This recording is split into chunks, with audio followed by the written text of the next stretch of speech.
অনেকে আছে ক্ষমা করতে চায় না, কঠিন হৃদয়, পাথরের মতো শক্ত হৃদয়, মাফ করতে চায় না কাউকে। উনি আবার মুনাজাতে বসলে আল্লাহ পেজ থেকে সবাই আল্লাহ আমারে মাফ করো, আল্লাহ আমারে ক্ষমা করো, লাইক কমেন্ট কাঁদতে কাঁদতে বুক ভাসায়। উনি ক্ষমা চায় মাগার উনি কাউরে ক্ষমা করেন না।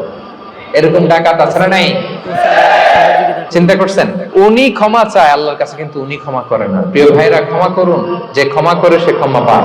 আচ্ছা, একটু চোখটা বন্ধ করে, চোখ বন্ধ করলাম আমি, জানা অজানা পাপের পাহাড়ের দিকে তাকালাম। এবার একটু চিন্তা করেন যে কি পরিমাণে ক্ষমা আল্লাহর পক্ষ থেকে আমার জন্য প্রয়োজন।